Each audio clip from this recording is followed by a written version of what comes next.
Good afternoon, everyone. What I'm going to do first is introduce to you to the mother of the victim, and also the grandmother of Taylor that's missing, Ms. Dittens.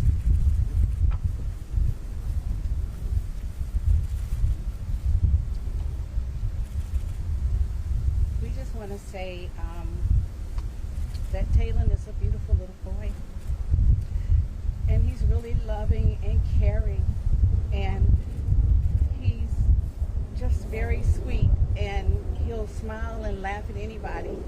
And there's Amber Alerts everywhere. And you guys have seen them. I have people all over the country calling me about the Amber Alerts. So I'm asking everybody, if anybody, somebody saw something. Okay? Please speak up. So if you know something, say something. Help us get Taylor back. Taylor lost his mommy. So he needs his family right now. So we ask for your help in finding him. Somebody knows. Somebody knows something. Please speak up. Somebody knows something. Somebody saw something. And Passion just Taylor a beautiful mom. love to be with his family. Yeah. We missing Taylor. We call him Tay Tay. Tay Tay. Yes, he will answer. The glam. He answer the glam. Yeah. He answers to a lot of things. He's very smart. He's always kid. calling his mom on his cell phone. Yep, always. He misses his mom. They call each other all the time. She really loved Taylor. Yeah, we don't know. She always was there for Taylor. She calls on breaks. Yep. And Early in the morning, they FaceTime me early in the morning. we're without words.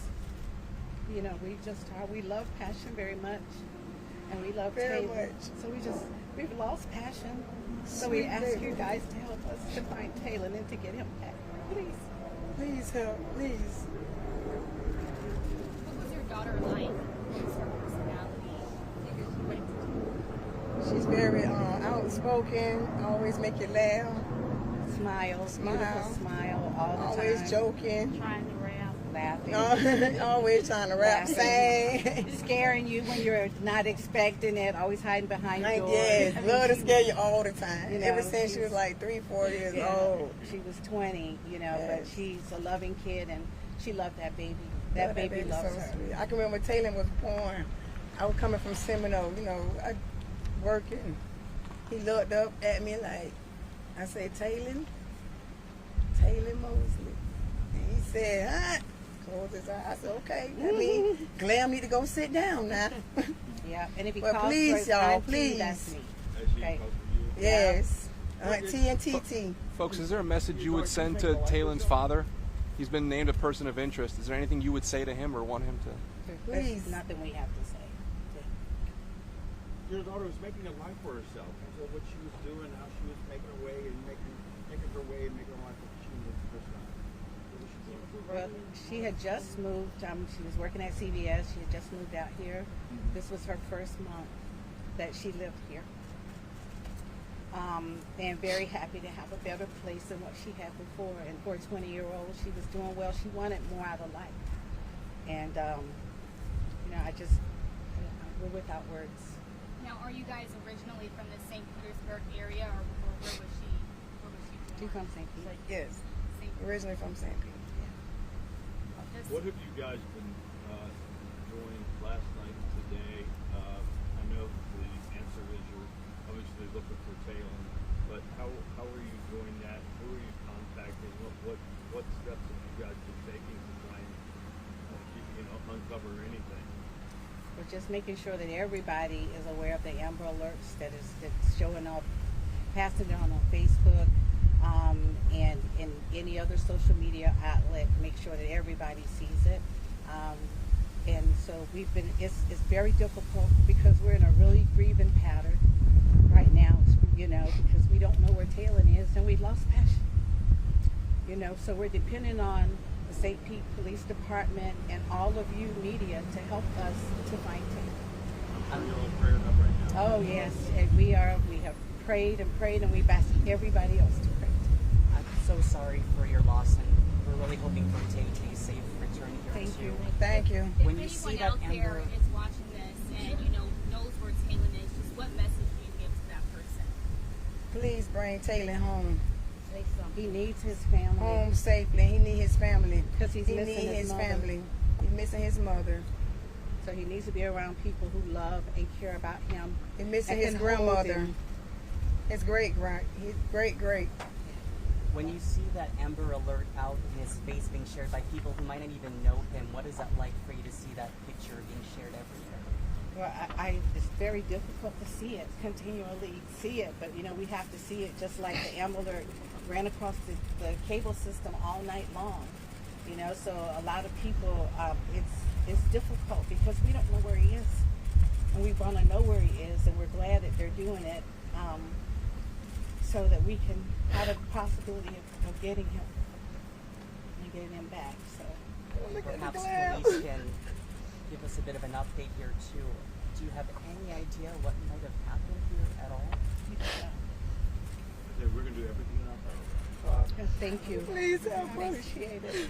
Thank you.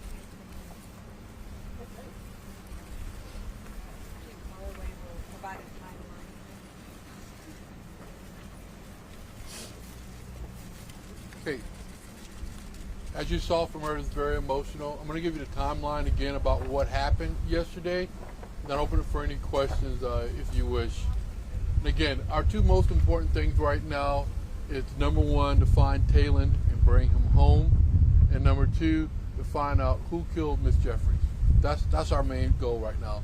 This is all hands on deck. Every detective is working this case. I just briefed the mayor prior to coming here. I want to thank our partners that are out there. Number one, the St. Pete Police, the St. Pete Fire Department, the Clearwater Fire Department dive team. They're here. The Sheriff's Office, Pinellas County, for bringing their aviation unit out here. Manatee for bringing out the K-9. Our partners at FDLE, Florida Department of Law Enforcement, and the FBI. So as you can see, everyone here is working on this case. So again, I'm going to go over the timeline that went to yesterday and more information that's come before us. So yesterday, as I said, the last time the family was seen around 5:20 on Wednesday afternoon with the family members, as you saw grandmother right here talking to them. Around 8:30 Wednesday night, someone said they heard a noise. They heard some type of noise that was out there. Around 9 o'clock, the father arrives at his mother's home, his hands are cut and his arms are cut. From there, he goes to the hospital, and he admits himself into the hospital. The father is a person of interest, but nothing in our investigation, I want to repeat that, nothing in our investigation leads us to believe that he is a victim. We tried speaking to him, and he's not talking to us at this time. So we're going to continue doing our investigation. The main thing that I want people out there to know is tomorrow morning, if there's any volunteers that want to come out, we're going to do a search at 8 o'clock in the morning. So if you just want to come to the location, we'll also put it up on our Facebook page on where you need to come so you can help us look for Taylon. And we're going to continue to do the search throughout our city. This is an ongoing investigation. As we get more information, I'll be more than happy to share it with you. And again, our goal right now is to find Taylon. So with that, I'll open it for questions. Can you tell us anything about any other areas you're searching besides that place? Yes, we are looking at another location. We'll get that to you later on this afternoon. But we're going to start here because as you see the crime scene is here. We're going to search this area, search the complex south of us. And then as we get more information, we'll ask these volunteers to join us in those areas also. Can you run us back through the father? What time did you say he arrived? You said at his mother's house with his hands cut, or where exactly? So around 9:15, he's at his mother's house. His hands are cut and his arms are cut, and then he admits himself into the hospital. Have you been able to determine what cut his hands and his arms? No, we have not. And I guess following up on that, do we have a sense of kind of how Passion was killed, and if so, has a murder weapon been recovered, if such exists? That's still part of our investigation. Did the father live here at this apartment complex with her? That I don't know. You notice that they're living in the lake that is the Roxy Park. Did you guys have any leads that lead to that lake? Why are they living in the lake? We're going to search this whole area. So that lake's part of this complex. So we're going to probably do like a mile radius search of that. And the lake's the first place we're going to look. Just maybe he walked away or something like that. But we want to make sure that we check everything in this area. We follow up on every lead that we can follow up. And that's another thing. If anybody has any information, you just heard from the grandparents and the uncles and the family members, please, please contact us. Let's bring the baby home. Let's get him home. Are you going to be searching all the bodies of water that are around this complex, or is there several of them? We are. The dive team's out there. Also, we're using drones, so the drones can do like a grid search, so we can cover more area. Because again, the helicopter's pretty high, but the drone can get pretty low and do a grid search. Chief, can you give us any geographic of a reference as to where the mother lives in relation to this complex? Yeah, right behind me, as you saw, you're talking the victim, the deceased. No, the other, the father, mom, where he went. I'm not going to give you that information at this time. Now, how did you guys realize that the father had these cuts on his hands? Was that after a detective went to go interview him, or did someone else, of his family? Through our investigative lead and some of the family members, we were able to find that out. Have there been any previous calls to service here, any considerations? Not one. This is, and we didn't get a call that night when somebody heard some noise.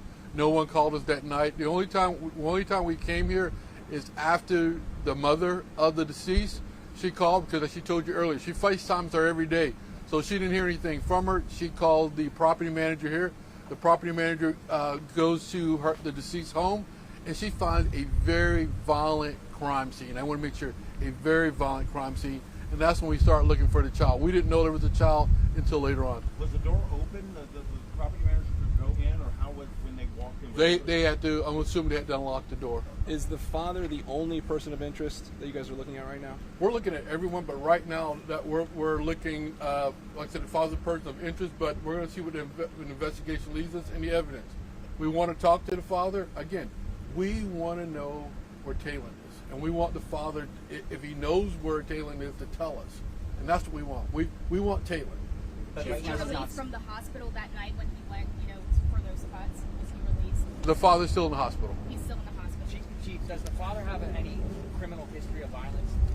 To my knowledge, no. On top of looking in the bonds and whatnot, the dumpster here was also taken last night. Was there just like precautionary the dumpster? Why was the dumpster? We're going to check everything. We couldn't look inside the dumpster last night, so we wanted to make sure we could take the dumpster to a location where we could search it very thoroughly. Right now, the father's not speaking, though. Is that right? The father's not talking to us. Did you say what hospital he's at? No, I did not. Chief, what time in the morning did the mom call on Thursday when she missed that FaceTime call? She didn't call us. She called the property manager, so I have to get you that timeline. Yes.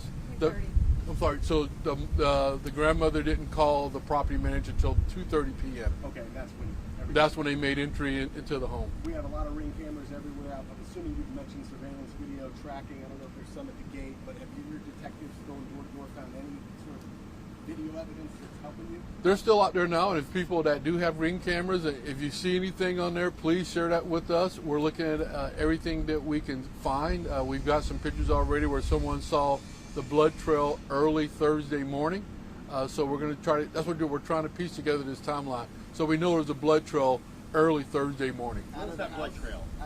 As you saw outside, there was the blood trail right where the car was.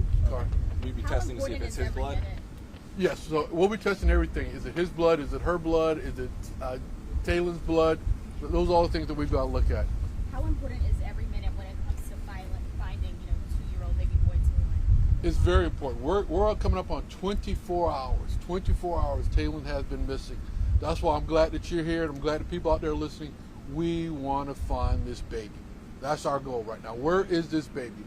If someone has this baby, call us. Let us take this baby. Let us bring this baby back to his family. He's already lost his mom, so let's make sure. How far out from this location do you expect to expand the search for this child? We don't know right now. Again, like I said, we may do a mile radius, so right now we're just trying to figure out where we're going to start from. Okay? Thank you, Chief. Okay. Thank you, Chief. Thank you. Thanks.